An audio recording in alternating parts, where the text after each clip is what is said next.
ఆదిత్యాది నవగ్రహ శుభకరాः మేషాదయో రాశయः నక్షత్రాణి సయోగకాశ్చతితయస్తద్దేవతాస్తద్గణాः మాసాశ్చ ఋతవస్తథైవ దివసాः సంధ్యాస్తథా రాత్రయः సర్వే స్థావరజంగమా ప్రతిదినం కుర్యాద్ధ్రువం మంగళం. అందరికీ నవగ్రహాలన్నీ కూడా మంచి చేయాలని కోరుకుంటూ రాశి ఫలితాలు. పరాభవనామ సంవత్సరము 2026 2027 సంవత్సరానికి గాను కన్యా రాశి యొక్క ఫలితాలు ఎలా ఉన్నాయో తెలుసుకుందాం. కన్యా రాశి యొక్క ఫలితాలు. కన్యా రాశి ఈ సంవత్సరము ఆదాయం 14, మంచి ఆదాయం ఉంది కన్యా రాశి వారికి.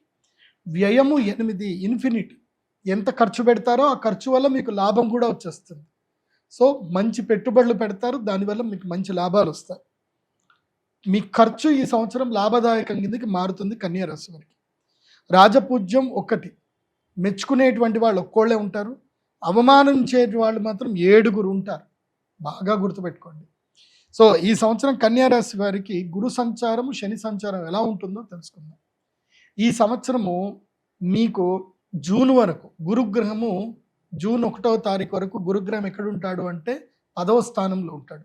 కాబట్టి జూన్ వరకు ఏ పని చేయకూడదు, ప్రశాంతంగా ఉండండి, అన్ని రీసెర్చ్ చేయండి, ఏ పని చేయాలి ఏ పని చేయకూడదు ఏది ఏం కదా అనేది డిస్క్రిమినేషన్ చేసుకొని రీసెర్చ్ వర్క్ చేయండి తప్ప యాక్షన్ మోడ్లోకి వెళ్ళకూడదు. ఓన్లీ మెంటల్ వర్కే చేయండి, యాక్షన్లోకి వెళ్ళకూడదు. పెట్టుబడులు పెట్టడము, ఏమన్నా సరే ఎవరికైనా డబ్బులు ఇవ్వడము, అగ్రిమెంట్లు చేయడం ఏం చేయకూడదు. అమ్మడాలు కొనడాలు ఏవి చేయకూడదు. జూన్ తర్వాత మీకు ఏకాదశంలో గురువు వస్తాడు. జూన్ నుంచి మీకు లక్ టైం స్టార్ట్ అవుతుంది. ఎక్కడి వరకు? అక్టోబర్ వరకు సూపర్ టైం. అక్టోబర్ 31 వరకు లక్ టైం ఉంటుంది. కాబట్టి ఆ టైంలో మీరు ఏ పెట్టుబడులు పెట్టండి, ఏ వ్యాపారాలు చేయండి, అన్నీ కలిసి వస్తాయి. తర్వాత అక్టోబర్ 31 నుంచి జనవరి 24వ తారీఖు వరకు ఎట్లా ఉంటుంది అని అంటే గురుడు 12వ స్థానానికి వస్తాడు. అప్పుడు ఖర్చులు ఎక్కువైపోతాయి. ఇంకా పెళ్ళిళ్ళు చేయడము, శుభకార్యాలు చేయడము, ఖర్చులు అయిపోవడము, తర్వాత అవమానాలు ఎక్కువగా ఉండడము, మీ మీద ఎవరైనా అలిగేషన్ చేయడము, మీ గురించి ఎవరైనా వార్తలు చెప్పడము, ఫేక్ న్యూస్లు వస్తాయి, మీ గురించి అంత రూమర్స్ క్రియేట్ చేస్తారు, మానసికంగా చాలా కృంగిపోతారు, ఇబ్బందులు వస్తాయి. దేని పట్టించుకోవద్దు. నీ పాటికి నువ్వు ఎంత కరెక్ట్ ఉన్నావో లేదో అది చూసుకో. దేనికి భయపడొద్దు. కన్యా రాశి వారి ఈ సంవత్సరము భయాన్ని దూరం చేసుకోండి. దేనికి భయపడొద్దు. ప్రతి దానికి సిద్ధంగా ఉండండి, మెంటల్గా సిద్ధంగా ఉండండి. తల ఎత్తుకొని ఉండండి, తల దించకండి. తప్పు చేయనంతసేపు తల దించుకోవాల్సిన అవసరం లేదు. కాబట్టి తల ఎత్తుకొని ఉండండి, ఎవరికి భయపడొద్దు. మిమ్మల్ని చాలామంది బ్లాక్మెయిల్ చేస్తారు ఈ సంవత్సరం. సో బ్లాక్మెయిల్కి కూడా గురి కావద్దు. ఎవరేం బ్లాక్మెయిల్ చేసినా సరే నీ ఇష్టం, ఏమన్నా చేసుకో అని తెగిచ్చి చెప్పండి. ఎంత తెగిస్తే కన్యా రాశి వారికి ఈ సంవత్సరం అంత మంచిది. అది కాకుండా ధార్మిక కార్యక్రమాలు ఎక్కువగా చేయాలి ఈ సంవత్సరం. తీర్థయాత్రలు వెళ్ళండి, భగవద్ దర్శనాలు చేసుకోండి, దానాలు ఎక్కువగా చేయండి. అందరికీ నోటి మాటలు ఇవ్వకండి, ఎవరికి కూడా మాటలు ఇవ్వకండి. నీకు అది చేస్తాను ఇది చేస్తాను మాటలు ఇవ్వకండి. కన్యా రాశి వారు ఈ సంవత్సరం ఎంత తక్కువ మాట్లాడితే అంత మంచిది, ఎంత ఎక్కువగా పని చేస్తే వాళ్ళకి అంత మంచిది. పని ఎక్కువగా చేయండి, మాటలు తక్కువగా మాట్లాడండి. అండ్ మొబైల్ని ఎంత దూరం పెడితే వాళ్ళకి ఈ సంవత్సరం అంత మంచిది. ఫోన్ని దూరం పెట్టండి. ఎందుకోసమంటే మీకు సప్తమ శని ఉన్నాడు. శని సప్తమ స్థానంలో ఉంటే పిప్పి పిండి వేస్తాడు. మీరు ఎవరినైతే బాగా ప్రేమిస్తారో వాళ్ళే మిమ్మల్ని ఎక్కువగా ద్వేషిస్తారు.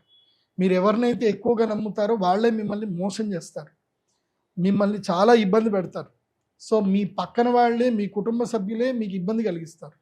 కాబట్టి ఎంతో జాగ్రత్తగా ఉండండి. ముఖ్యంగా స్నేహాల విషయం కానివ్వండి, రిలేషన్షిప్ విషయంలో కానివ్వండి, ఎంత దూరంగా ఉంటే అంత మంచిది. ఈ సంవత్సరం కన్యా రాశి వారికి ఒంటరి ప్రయాణము, స్వీయ పరిశీలన, స్వాధ్యాయము, ఆత్మ పరిశీలన, యోగా ఇవి మిమ్మల్ని కాపాడతాయి. లేదంటే చంచలంగా ఉంటారు, ఇబ్బందులు ఎదురవుతాయి, గొడవలు అవుతాయి, పరువు ప్రతిష్టలు పోతాయి, దానితోటి సంపాదన కూడా దూరం అవుతుంది. కాబట్టి తెగింపుతో ఉండండి, ఒంటరిగా ఉండండి, మీ తప్పుల్ని మీరు సరిదిద్దుకోండి, ముందుకు ప్రయాణం చేయండి. ఇది కన్యా రాశి వారికి చెప్పేది ఈ సంవత్సరం. ఇక ఈసారి అవమానాలు ఎక్కువగా ఉన్నాయి కాబట్టి చెడ్డ పేరు వస్తుంది మీకు. వాళ్ళు తీసుకొస్తారు, కానీ చెడ్డ పేరు గురించి మీకు థింక్ చేయకండి.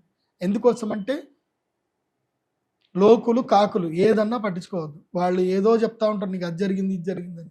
ఎవడు ఏం చెప్పినా సరే ఈ చెవితో విని ఈ చెవితో వదిలేసేయి, పట్టించుకోకండి. నీ పని నువ్వు చేసుకో. తిన్నామా, పడుకున్నామా, తెల్లారిందా, డబ్బులు సంపాదించుకున్నామా, బ్యాంకులో డబ్బులు వేసుకున్నామా, లైఫ్ ఎంజాయ్ చేసినామా, ఇంతే. ఎవరు ఏమనుకుంటున్నారు అనేది మీకు అనవసరం. మీ పాటికి మీరు బాగున్నారా లేదా అది చూసుకోండి. ఆరోగ్యంగా ఉండండి. ఈ సంవత్సరం ఆరోగ్య భంగం కూడా ఉంటుంది కన్యారాశి వారికి.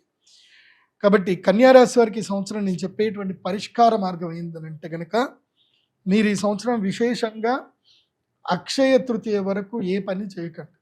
అక్షయ తృతీయకి మహాలక్ష్మి యాగం చేసుకోండి. రాబోయే టైం అదృష్ట సమయం. మీకు 2 యాగాలు చేసుకోవాలి ఈ సంవత్సరం.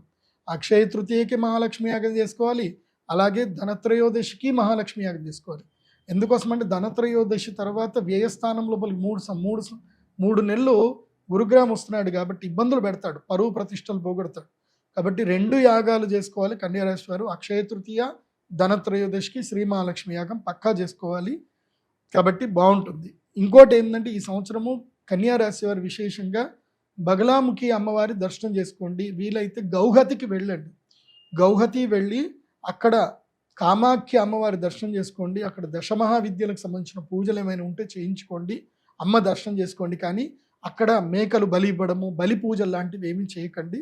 యజ్ఞం చేసుకోండి, ప్రదక్షిణ చేయండి, అమ్మ అనుగ్రహాన్ని పొందేసినండి.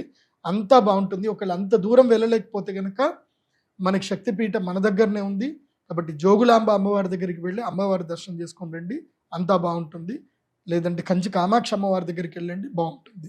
ఇక కన్యారాశి వారు ధరించవలసినటువంటి మాల ఏమిటి అని అంటే, మీకు ఈ సంవత్సరం అంతా కూడా శనిపీడ ఎక్కువగా ఉంది, శనిగ్రహ పీడ ఎక్కువగా ఉంది కాబట్టి మయూరమాలని ధరించండి. మయూరమాల ధరిస్తే శనిగ్రహ పీడ తగ్గుతుంది. రిలేషన్షిప్ విషయంలో అప్రమత్తంగా ఉండండి. కర్ణపిశాచిని దూరం పెట్టండి, అంటే మొబైల్ని దూరం పెట్టండి, సోషల్ మీడియాకి దూరంగా ఉండండి. కాబట్టి కన్యారాశి వారికి చెప్పేది ఏంటంటే ఇలా ఉండండి, దైవారాధన చేయండి, ఎక్కువగా గణపతి ఆరాధన చేయండి. ప్రతి మంగళవారము శ్రీ మహాగణపతి దర్శనం చేసుకోండి. ఆంజనేయ స్వామి యొక్క హనుమాన్ చాలీసా రెగ్యులర్గా చదవండి, అంత బాగుంటుంది. అయితే మీ యొక్క జన్మ నక్షత్రం ఏందో మీరు తప్పకుండా తెలుసుకోవాలి సరిగ్గా, ఒరిజినల్. చాలామంది పేరు రీత్యా అనుకుంటారు, పేరు రీత్యా కరెక్ట్ కాదు. మీ యొక్క జన్మ నక్షత్రం ఏదో మీ date of birth, time, place పట్టి తెలుసుకోండి. pradeepjoshi.com విజిట్ అవ్వండి. నా వెబ్సైట్లో మీకు అన్ని డీటెయిల్స్ ఉంటాయి. మీరు అక్షయ తృతీయకి రావాలన్నా అక్కడనే బుకింగ్ చేసుకోవచ్చు, నా అపాయింట్మెంట్ కావాలన్నా అక్కడనే బుక్ చేసుకోవచ్చు. అలాగే అక్షయ తృతీయ, ధనత్రయోదశికి అక్కడనే బుకింగ్ చేసుకోవచ్చు. జాతకం, మెయిన్ జాతకం, మీ జాతకం మీ చేతిలో ఉండాలి. నీ జాతకం నీ దగ్గర లేకపోతే నీకేం తెలియదు, నువ్వెవరు, నీకు ఏది కలిసి వచ్చే రోజు ఏంది, నీకు కలిసి వచ్చే నంబర్లు ఏంది, కలిసి వచ్చే దిశ ఏంటిది, నీకు కలిసి వచ్చే మంత్రం ఏంటి, అన్ని డీటెయిల్స్ మొత్తం కూడా నీ జాతకంలో మేము ఇస్తాం. అది పీడిఎఫ్ రూపంలో వస్తాయి.